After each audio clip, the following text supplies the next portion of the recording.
ജന്തർ മന്ദിറിൽ ഈ സമരം നടന്നുകൊണ്ടിരിക്കെ ഒരു മാധ്യമത്തിന് നൽകിയ അഭിമുഖത്തിൽ നേഹ പറയുന്ന ഐസയുടെ പ്രസിഡൻ്റ് അല്ല നേഹ ബോറ അവർ പറയുന്ന കാര്യമുണ്ട്. പെലറ്റ് ഗൺ പെഹ്ലി ലാൽ ചൗക്ക് മേധ ഉസ് സമയ് ഹാം സബ്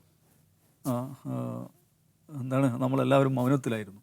പക്ഷേ ലാൽ ചൗക്കിൽ നിന്ന് ഇവിടെ ജന്തർ മന്ദിറിലേക്ക് എത്തിയിരിക്കുകയാണ്. അത് ഭയങ്കര സ്റ്റേറ്റ്മെൻറ്റാണ്. ഇത് ലാൽ ചൗക്ക് എന്ന് പറയുമ്പോൾ കാശ്മീർ, ശ്രീനഗർ, കാശ്മീരിൽ ഇവർ എല്ലായ്പ്പോഴും ഉപയോഗിക്കുന്നതാണ്. അവിടെ പെലറ്റ് ഗൺ ഉപയോഗിച്ചിട്ട് കാഴ്ച നഷ്ടപ്പെട്ട കുഞ്ഞുങ്ങൾ ഒത്തിരിയുണ്ട്.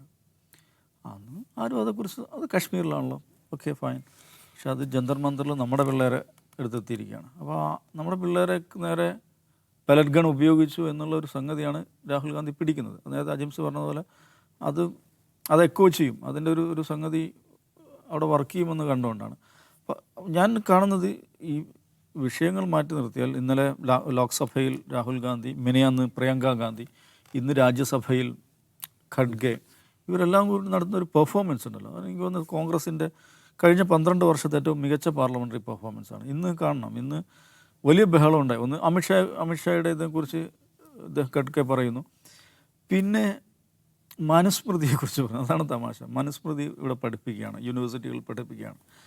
മനുസ്മൃതി എന്ന് പറയുന്നത് ജാതീയത, ഉച്ചനീചത്വം പഠിപ്പിക്കുന്ന ഒരു പുസ്തകമാണ് എന്ന് അദ്ദേഹം പറയുമ്പോൾ JP നദ്ദ എഴുന്നേറ്റ് നിന്ന് അതിനെ കൗണ്ടർ ചെയ്യുന്നു.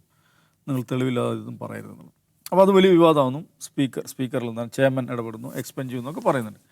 പക്ഷെ ഇതിൽ മനുസ്മൃതി എന്ന് പറയുന്നൊരു സംഗതി, അപ്പോൾ മനുസ്മൃതിയെ ഇദ്ദേഹം മല്ലികാർജ്ജുൻ ഖഡ്ഗെ വിമർശിക്കുമ്പോൾ അതിനെ ഡിഫെൻഡ് ചെയ്യാൻ വേണ്ടിയിട്ടാണല്ലോ BJPയുടെ നേതാവ് എഴുന്നേറ്റ് നിൽക്കുന്നത്. മനുസ്മൃതി എന്നുള്ളതൊരു ഡിബേറ്റിംഗ് പോയിൻ്റായിട്ട് വരികയാണെന്ന് വിചാരിക്കാം. അത് BJPയെ സംബന്ധിച്ച് നഷ്ടക്കച്ചവടമാണ്. മനുസ്മൃതി, പോളണ്ടിനെ കുറിച്ച് സംസാരിക്കുന്ന പറഞ്ഞവർ മനുസ്മൃതിയെക്കുറിച്ച് സംസാരിക്കാതിരിക്കുക എന്നുള്ളതാണ് ഇന്ത്യൻ കോണ്ടെക്സ്റ്റിൽ BJPക്ക് നല്ലത്. പക്ഷേ അതറിയാവുന്നതുകൊണ്ടായിരിക്കാം ഒരുപക്ഷെ, നമുക്കറിയാമല്ലോ മല്ലികാർജ്ജുൻ ഖർഗെയുടെ ദലിത് പശ്ചാത്തലത്തിൽ വരുന്ന ആളാണ്. ആ ഒരു പൊളിറ്റിക്സിനെ കുറിച്ച് നല്ല ധാരണയുള്ള ആളാണ്. വളരെ ബുദ്ധിപൂർവമായിട്ടാണ് അദ്ദേഹം മനുസ്മൃതി ഇവിടെ കൊണ്ടുവന്നാണ് എനിക്ക് തോന്നുന്നത്. BJP അതിൽ കൊത്തിയിരിക്കുകയാണ് ഒരർത്ഥത്തിൽ. അപ്പോൾ ആ നിലയ്ക്ക് ഗംഭീരമായിട്ടുള്ള പാർലമെൻ്ററി പെർഫോമൻസാണ് ഈ ദിവസങ്ങൾ. ഈ CJP സമരത്തിൻ്റെ വിജയം നൽകിയ ആത്മവിശ്വാസം കൂടെ അതിലൊരു ഘടകമാണ്. BJP പ്രതിരോധത്തിലേക്ക് പോയിട്ടുണ്ട്. പിന്നെ വിഷയങ്ങളുണ്ട്. ഈ CJP പ്രൊട്ടസ്റ്റ് ഒന്നുമില്ലെന്ന് വിചാരിക്കുക, അല്ലെങ്കിൽ തന്നെ നീറ്റ് പ്രതിസന്ധിക്ക് ശേഷം നടക്കുന്ന ആദ്യത്തെ സെഷനാണ്. അയോധ്യ സ്കാൻഡലിന് ശേഷം നടക്കുന്ന ആദ്യത്തെ സെഷനാണ്. ആ നിലയ്ക്ക് ആയുധങ്ങൾ ഇഷ്ടം പോലെ പ്രതിപക്ഷത്തിൻ്റെ കയ്യിലുണ്ട്. അത് അവർ ഗംഭീരമായിട്ട് പെർഫോം ചെയ്യുന്നുണ്ട്. ആ നിലയ്ക്ക് കോൺഗ്രസിൻ്റെ പാർലമെൻ്ററി പാർട്ടി കഴിഞ്ഞ 12 വർഷത്തെ ഏറ്റവും മികച്ച ഫോമിലാണെന്ന് പറയാൻ പറ്റും.